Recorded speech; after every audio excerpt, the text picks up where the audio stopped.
Are you ready to master the waves of medical device product development? Well, wax up your surfboard because you are listening to Inspired by Imua. And here is your medical device product development expert, that Hawaiian-hearted hostess who will help you hang 10, Meghan Alonso.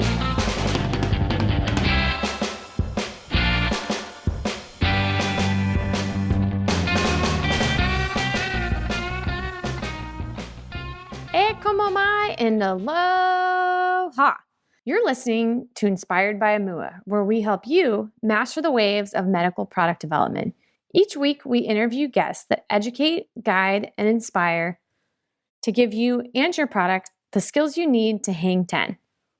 If this is your first time listening, Imua is spelled I-M-U-A, and it's a Hawaiian word. It means to advance forward with passion despite rough waves.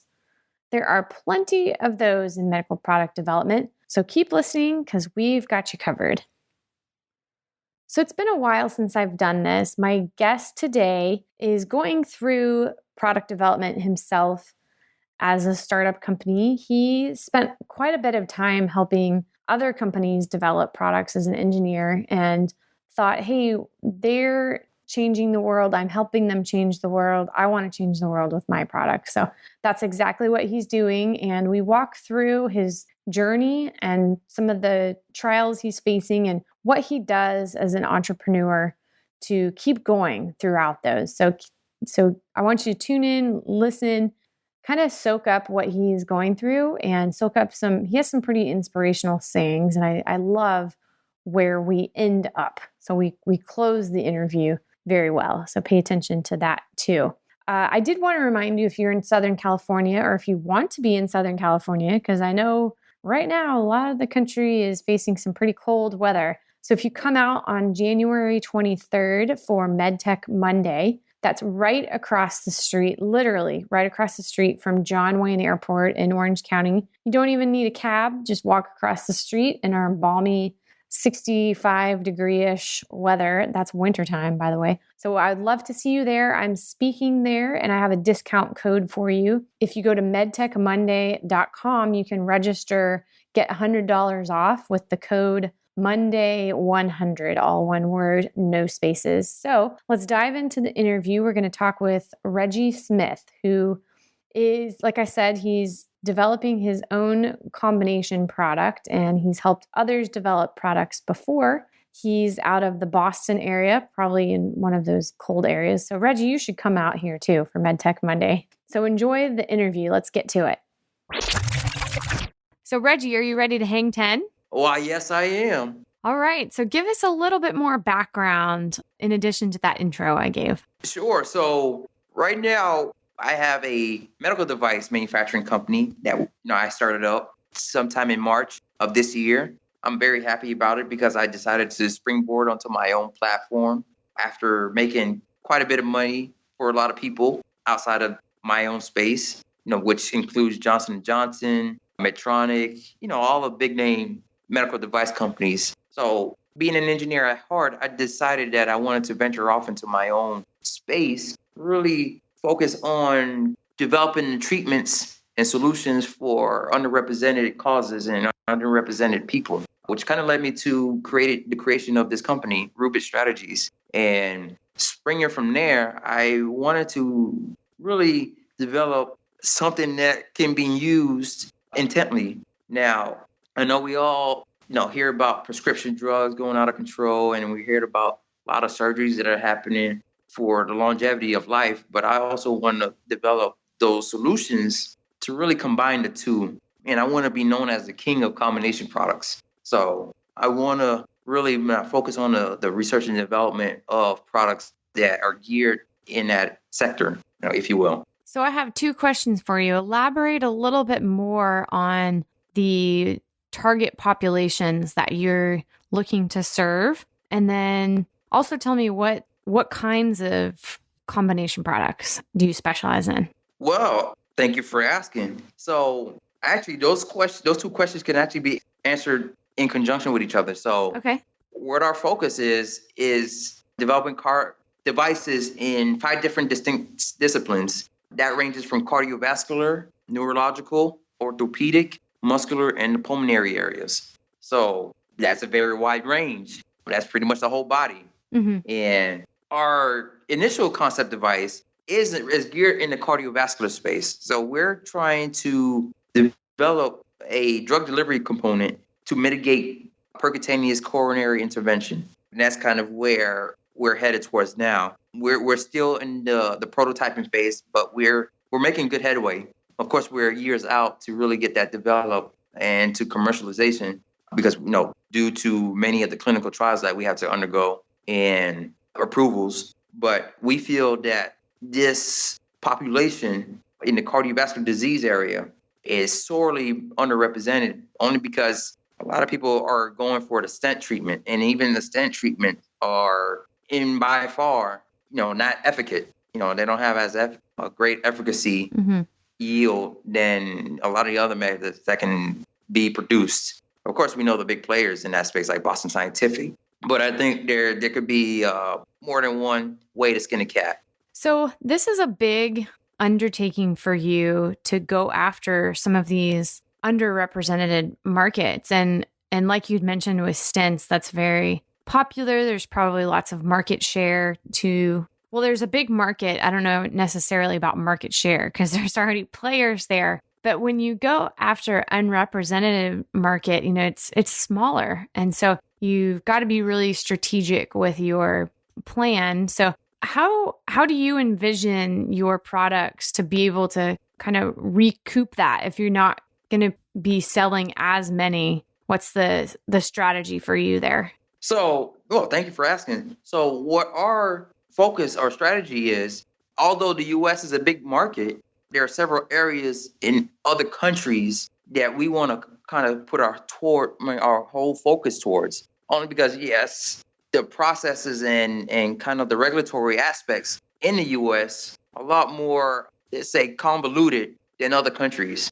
So the access to really getting that great healthcare, yes, it happens here in America, but it becomes expensive. Yes, yeah. I want to be able to provide those type of services at a cheaper rate. Therefore, when I develop these devices, they are able to, have that immediate interface to have no issues really going into a surgery or surgical procedure or operation, and someone in need of this device can actually use it instead of paying through their nose somewhere else, in America. Okay, so starting a company is a really big undertaking, and a lot of my listeners are wanting to do what you're doing, and it's scary, it's daunting. I mean, you've done it. So what's some advice that you would give someone that has that idea? They haven't taken that next step yet. So great question, by the way. Very good question, by the way. And the first aspect and the first kind of instinct is to want to tell a lot of people. You have a great idea, you want to tell a lot of people about it to see if you get buy-in. Don't. Only because it becomes a greater liability. Let's just say you're trying to create a new medical device and you have this aspect and then you have this idea in your mind. You want to really bring on many peoples or stakeholders to really represent you or support you during this process. You should always dot your I's and cross your T's. Now, that means if you have an idea, start with the legal paperwork. You want to make sure that you're covered in the beginning because it could become a very hazardous landscape in the end once you're trying to, raise funds. Once you have a company and you bring people on board.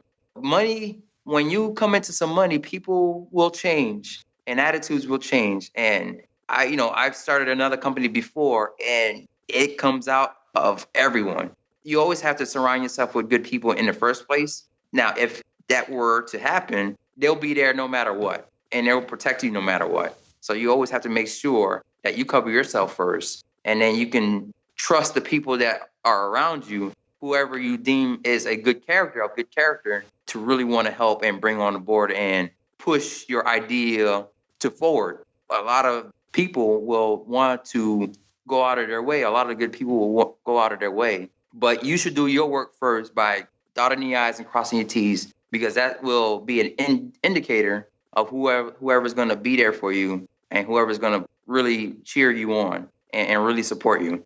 Mm-hmm. So what has been the most difficult part of the journey for you? For me, well, I tell you this. When I first started, I thought I had to go raise funds quickly. And it was trying to or harmonize the idea that is in my head and really articulate it in a manner to really have it put on paper and really be sold to, venture capitalists or angel investor. And that's what I did at first. So the hardest part was realizing that you don't need their funding up front. The hardest part is to say, no, let me not go through that avenue. Only because when you start a business, that is your goal. You need a lot of money to keep it going, to get started and to keep it going. And it becomes scary. The idea is to really, really just, meditate and really just calm yourself and be patient. So that was kind of the hardest journey of when I first started. And now, I bootstrapped the whole operation from soup to nuts. Now securing federal grant funding, securing opportunities with the state, securing opportunities with many other organizations to help develop some of my products even further. So there's definitely a lot of opportunity. You just have to be patient because there is a gap from when you start to when people actually take you seriously. It can be 5 months or it could be 2 years. But if you're always scrambling around to try to garner funding, people are never going to take you seriously because they don't ever believe that you have everything dotted. You don't have a sustainable business model. And that's just perception. So it sounds like that you found, and let me paraphrase so I make sure I get this across, that it seems that you found before you start chasing some of that money, you want to be sure that you have everything in line, like your business plan's organized, your executive summary, you've made some progress. They've seen that, hey, this guy has really proven himself. Look at all this hard work he's put into it. Look at how far he's come with just this little amount that he's bootstrapped. Hey, now I can kind of take him seriously. Exactly. That's exactly. Yeah. Okay. And I know the grant process can be really slow and arduous. Do you have any pointers there for anyone starting out with grants? So the best thing I could say is that with any new grant solicitation, always read the opportunity entirely because they will be more sticklers than any other opportunity that you'll face. Those are opportunities that, yes, it's free money coming in, but there's a specific circumstance that you have to meet and criteria that you have to really fall under for them to take you seriously. So if you don't fashion yourself in a way that meets their needs, yes, you can always commercialize your product through that system and really change the scope later. But initially, you always want to work with them instead of them working with you. Yeah, that's a really good point. So when you started this journey, I just talked with you a few months ago. So you'd already been doing this for a while. How did you decide to make that leap? When you were working for these other companies and you thought, okay, now it's time to develop my own product. How did you, my program, Invention Idea to Profitable Product, which we're accepting applications at imua-services.com/IIPP if you guys have an idea for a device. But that didn't exist a while ago. So how did you educate yourself? How did you find out what you needed to do? So I did it in two ways. One, in order to find out what's actually needed, you just have to get started. And yes, you're going to make mistakes, but that's the intent for you to learn on what to do next. Second, before I even started the organization, I already had a roadmap. Although it was a skeleton roadmap, it was still a roadmap. It was still goals that I wanted to accomplish personally and professionally within the next 5 years, 2 to 5 years. It laid out kind of a path in terms of strategy to move from one avenue to the next and to get to that final dreamscape where I want to be laying on the beach sipping a mojito.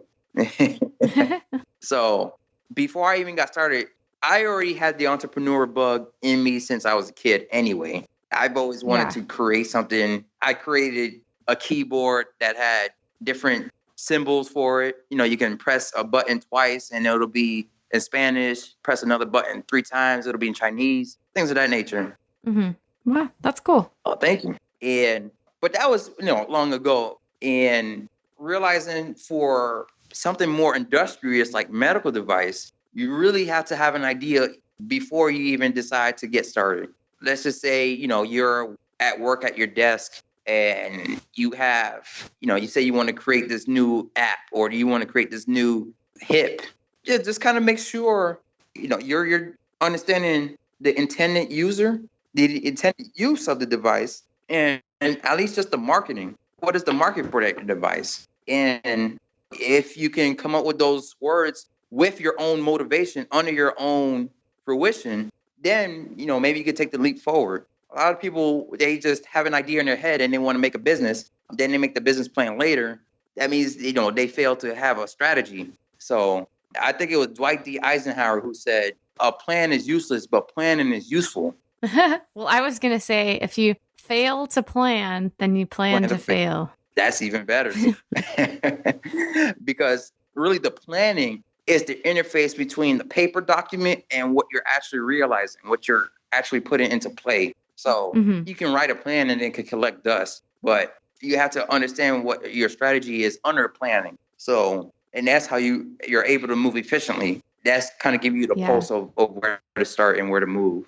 So you brought up a really good point about the marketing and the intended user. And that's one thing that I feel is the core of this idea, is to be able to go out there and talk to people that are actually using something like your idea for a device. Or maybe if it hasn't ever been done before, then what are people doing now, and really finding out a lot about that. So what's something you encountered when you've been doing some of this market research, or is there anything that surprised you about that? Well, actually, when I first started, I was solely focused on my cardiovascular device. And the challenges that I actually faced was that, where do you actually find the data? Where do you actually find a repository of where people are putting all this information of what they're developing? Because it's not actually easy to find. And then I was able to look on some websites like clinicaltrials.gov. And although that's a convoluted site as well, you can access some of the information based on the results of what you want your device to do. And that's how you can kind of reverse think or reverse process of what the device that they're creating, of the company's creating, of what they're doing actually in the clinical trials. So one of the critical points that I came across early was actually articulating all of the lingo that's there. Because although my device has a specific intended use, you'll see a lot of in the trial databases where they're trying to cover a broad spectrum. And I can understand that they're trying to market their device to be wide spanning as possible. So you can always say that, okay, you have competition, or no competition at all. So that was actually surprising to me what I found when I was going through, taking a look and really trying to find a market for my device, was actually trying to decipher many of the languages in the trials that have been done or going to be done for the intended critical function of what I'm accessing. Yeah. So that's a tip right there. All of the government websites, anything that, well, I shouldn't say anything that the government is doing, because that's definitely not true. But a lot of this research that's going on with the government, or anything about the government health plans, all of that is public record. So if you just start getting in there and doing some research, you can find out a lot of good things. So it's a great tip for our audience, for sure. Definitely. So any last piece of advice as far as, this journey is a tough one. You probably go through emotions like a roller coaster every single day. So what's something that you do to really get through this and to keep as grounded as you can be? You know what? What helps me out in the mornings? I wake up at like 4:30 in the mornings, so I'm pretty much early bird. But what helps me is to give yourself a message that you want, of the real reason why you're still undertaking this endeavor. So for me, I actually say, be brave. It was a clip from a movie, War Horse. And, I just love the trailers for it.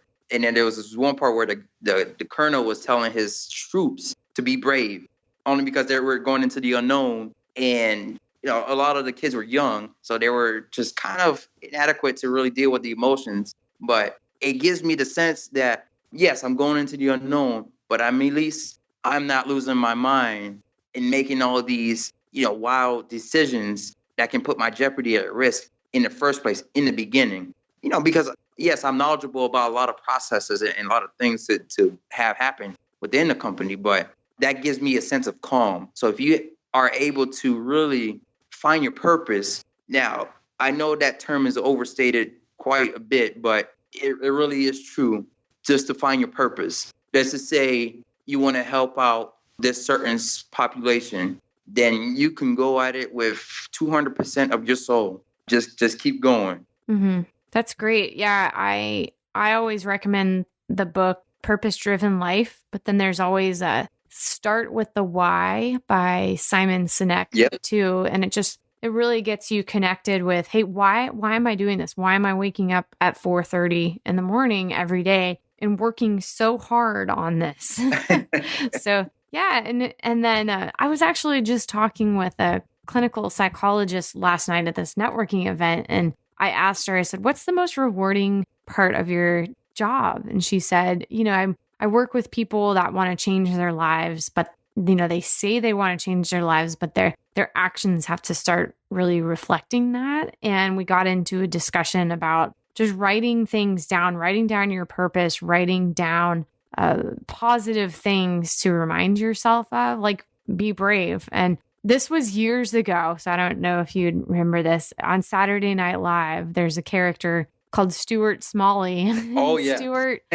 Yeah. So I'm good enough. I'm smart enough. And gosh darn it, people like me. But, we were talking about that. And she said, well, actually, it's powerful if you say that and then you start to believe your words. And so, yes. Moral of the story, be like Stuart Smalley. Exactly. Make it personal. Exactly. Yeah. Well, Reggie, thank you so much for being on today. It's a pleasure to have you. And it's always nice to get inside someone's head that's going through the journey. So I know all our listeners will really appreciate that. No problem. Thank you so much, Megan. You're welcome. Definitely a pleasure speaking with you. And to all the listeners out there, be brave. Be brave. So I hope you got a few golden nuggets from that interview. And, afterwards, we realized that we didn't give Reggie's contact information if you'd like to reach out to him. So a way to get a hold of him is R Swift, Reggie, R for Reggie, Swift for last name Swift, at rubiksinc.us. So Rubix is just like a Rubik's Cube, RUBIX, Inc for incorporated.us. So R Swift at rubiksinc.us. Drop him a line, say hi, talk to him about his journey. And until the next episode, Imua.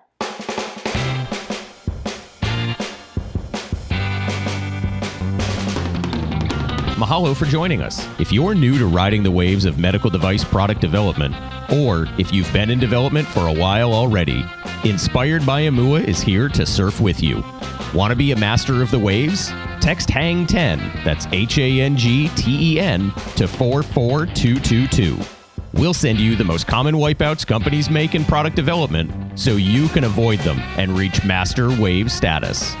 Again, that's HANG10 to 44222. We publish a new episode every Tuesday, so catch us at inspiredbyimua.com. Imua!